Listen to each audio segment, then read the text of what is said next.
Hello guys, कैसे हो? ठीक।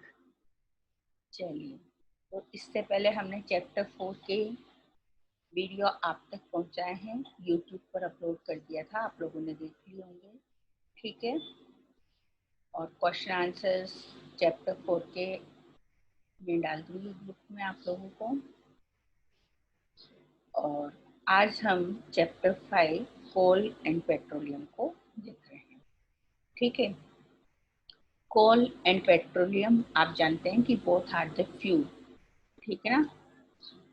एंड अब हम देखते हैं, natural resources can be broadly classified into two kinds. Actual में coal and petroleum both are the natural resources. In short में आपको थोड़ा सा बता दूं, आप जानते होंगे कोल किससे बनता है? वेजिटेशन पार्ट से। ओके, जो वेजिटेशन पार्ट होता है उसका डिकम्पोजिशन होता है, and after several years we obtain coal. Okay, और पेट्रोलियम किससे बनता है? जो डेड एनिमल्स वगैरह होते हैं उनके, डीके एनिमल्स, डेड एनिमल्स, है ना, buried in the ground and at high temperature and pressure they convert into petroleum. Like, तो कोल एंड पेट्रोलियम जो चैप्टर का अपना नाम है, both are the natural resources. And now in the chapter, natural resources can be broadly classified into two kinds. Okay, जो natural resources हैं वो दो तरह के होते हैं। कौन कौन से? inexhaustible natural resources and exhaustible natural resources, right? inexhaustible natural resources हम किसको बोलते हैं? These resources are present in unlimited quantity in nature and are not likely to be exhausted by human activities. Inexhaustible natural resources हम उनको बोलते हैं जो कि नेचर में अनलिमिटेड क्वांटिटी में प्रेजेंट हो। समझ में आ रही है बात? अनलिमिटेड का मतलब चाहे ह्यूमन बींग्स उनको कितना भी यूज करें लेकिन वो खत्म नहीं होते। Okay, for example sunlight, air are the natural inexhaustible resources. Natural inexhaustible resources। आप देखिए कि कितना भी हम सनलाइट का यूज कर लें लेकिन उससे कोई फर्क नहीं पड़ता।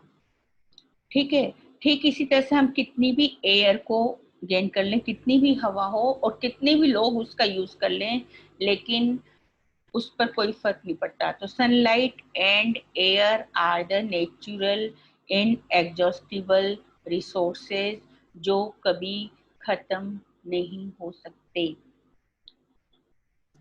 Natural resources those are inexhaustible, present in the nature in unlimited quantity, right? ठीक है, समझ में आ गया बच्चों? जो नेचुरल रिसोर्सेज है उनको हमने दो तरह की कैटेगरी में डिवाइड किया है। एक है इनएग्जॉस्टिबल और दूसरा होगा एग्जॉस्टिबल। इनएग्जॉस्टिबल इट मीन्स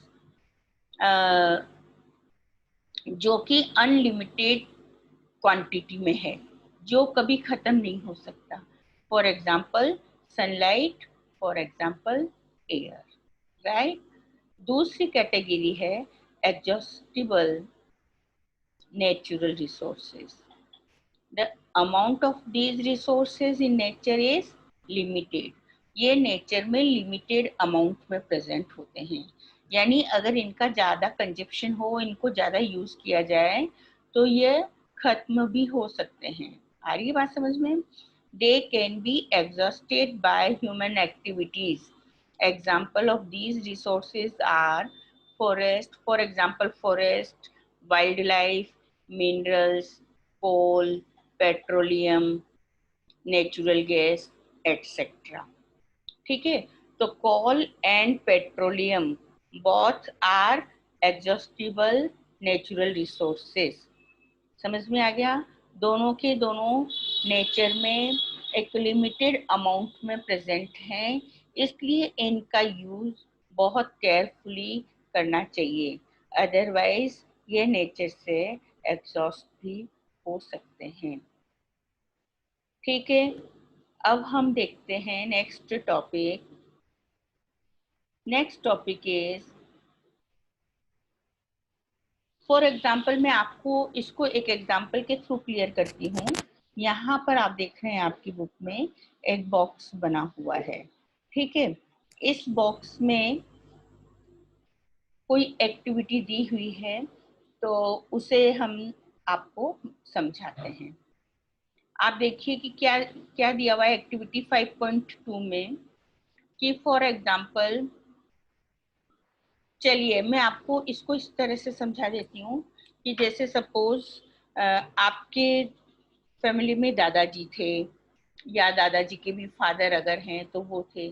चलिए दादाजी से लेते हैं, आपके दादाजी आपकी फैमिली में हैं। अब दादाजी के पास एक हमने टॉफी का बॉक्स रखा, एक बॉक्स रखा, उसमें बहुत सारी टॉफियां थी। ठीक है, अब दादाजी के 3 बेटे हुए। ठीक, तो उन्होंने उसमें से उस बॉक्स की टॉफी को 3 में डिस्ट्रीब्यूट कर दिया। राइट? ठीक है, अब जो उनके 3 बेटे थे, उन बेटों की जब शादी हुई तो उनकी पत्नी भी आई। ठीक है, और फिर उसके बाद में फैमिली में बच्चे भी हुए। राइट? तो यदि सपोज जो उनके तीनों बेटे थे, वो अपनी फैमिली के जो दूसरे मेंबर्स, अपनी ही फैमिली में जो और मेंबर ग्रोथ हुआ है, उनके पास जो टॉफी आई थी उसको वो उनमें शेयर कर देते हैं। ठीक है, तो अब आप ये बताओ कि सबसे ज्यादा टॉफी किसके पास थी? दादाजी के पास। फिर उसके बाद में उससे कम टॉफी किसके पास आई? उनके बेटों के पास। फिर उससे भी कम टॉफी किसके पास आई? फिर उनके बेटों के पास, आप लोगों के पास। ठीक है, और यदि आपके पास जो रखी हुई है वो आगे आप और अपनी फैमिली में शेयर करेंगे, तो ये उनके पास और भी कम हो जाएगी। समझ में आ रही ना बात? ये क्या होती जा रही है? एग्जॉस्ट होती जा रही है, इनकी कमी होती जा रही है। तो ठीक इसी तरह से जो पेट्रोलियम, कोल, जो एग्जॉस्टिबल सब्सटेंसेस हैं, उनका यूज लिमिटेड अमाउंट में करना चाहिए। यानी हमें फ्यूचर जनरेशन की भी सोचना चाहिए, हमें फ्यूचर के लिए भी सोचना चाहिए और उनको सेव करना चाहिए। फॉर एग्जाम्पल, यहाँ पर हम देखें कि बुक में आप देखिए, यहाँ पर है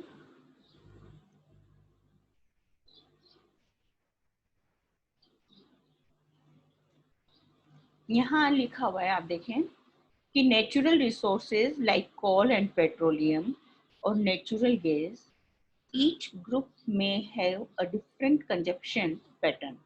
ठीक है? Are the earlier generation of any group too greedy?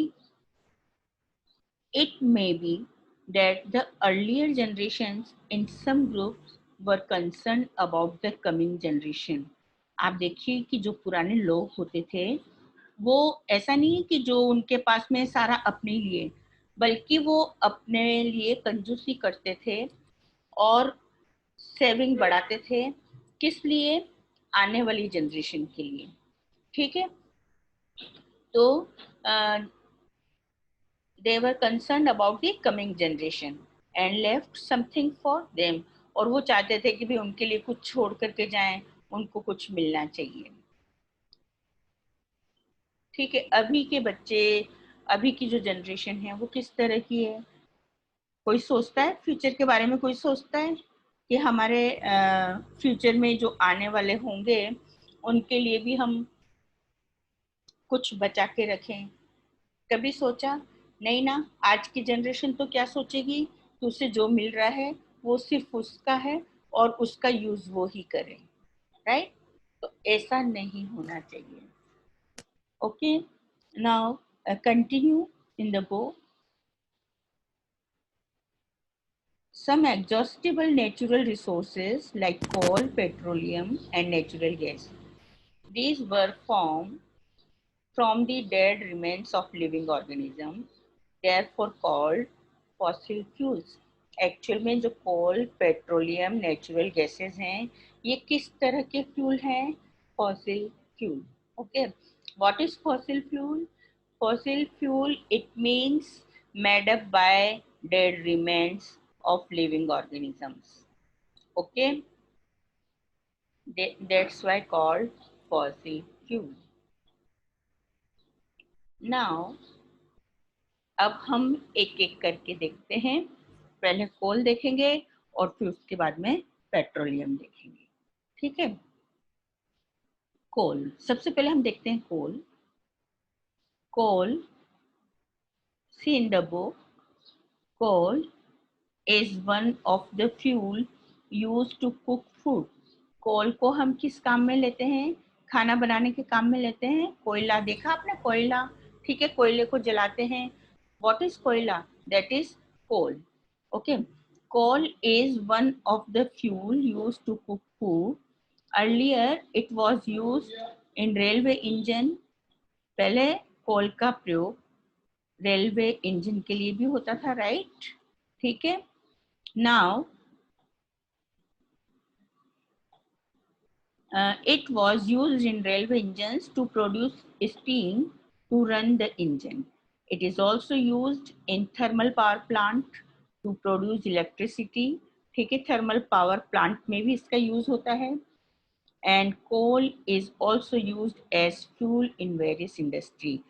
Kota का जो थर्मल पावर प्लांट है, आपने देखा ना कई बार यहाँ पर कि कोल खत्म हो जाता है इसलिए इलेक्ट्रिसिटी प्रोड्यूस नहीं हो रही, या ट्रेन के डिब्बे से कोल जा रहा है ना.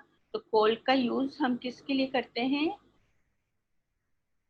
It used in railway engine to produce steam to run the engine. Okay, now story of coal. Story of coal में अब आपको ये देखना है कि कोल बनता कैसे है. ठीक है, कोल कैसे बनता है आप देखिए. यहाँ पर जो कोल बनता है, कोल बनने के प्रोसीजर को हम क्या बोलते हैं? कार्बोनाइजेशन. लेकिन उससे पहले आप यहाँ पर देखें कि about 300 million years ago, 300 million years ago, 300 million years ago, the earth had dense forest in low-lying wetland area. Okay, मतलब बहुत पुरानी बात है, बहुत पुरानी बात है.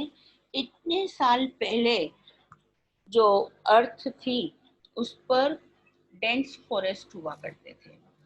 ठीक है, due to natural process like flooding, this forest got buried under the soil.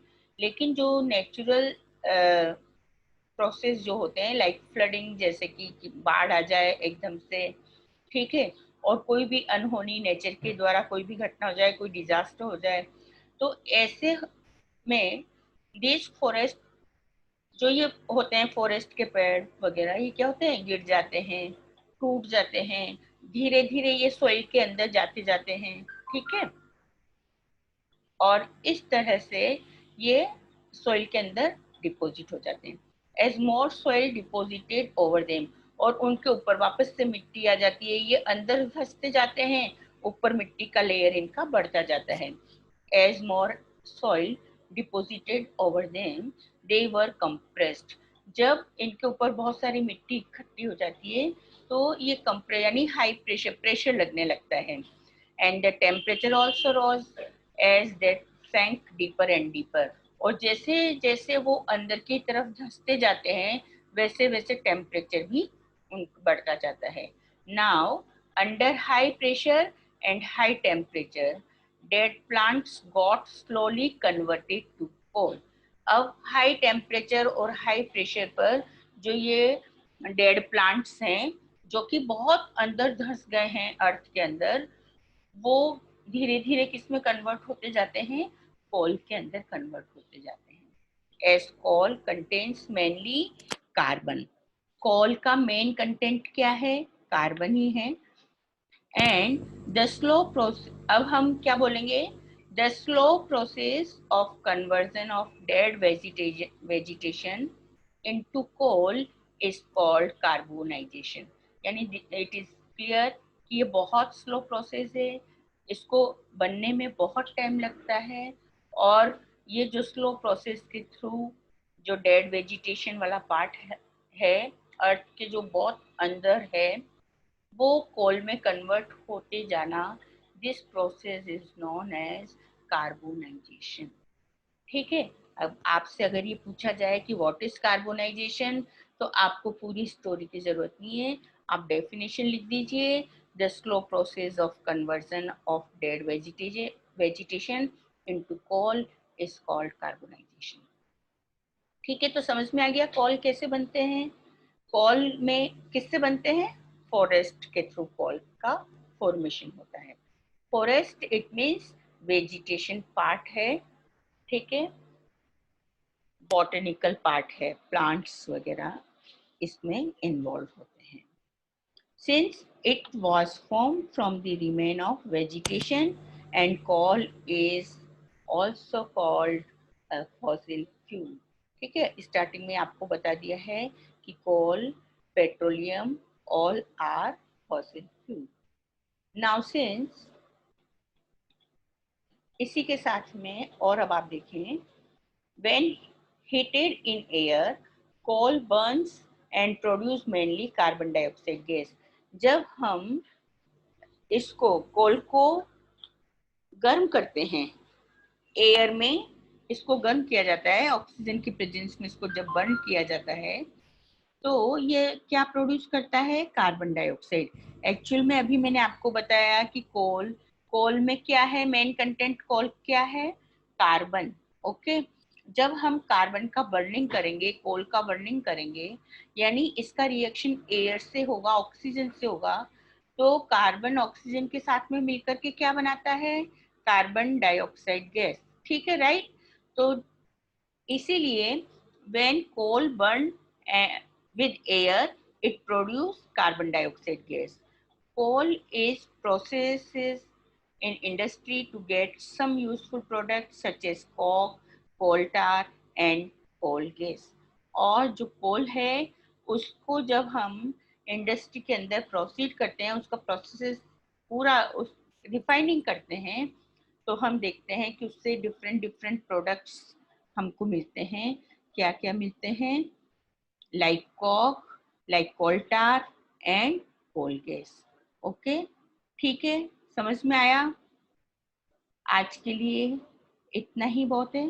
Call, अब हम आप एक बार इसे सेल्फ पढ़िए, और आपको कोई भी दिक्कत हो तो जब अपनी जूम पर लाइव मीटिंग करेंगे उसमें आप डिस्कस करेंगे.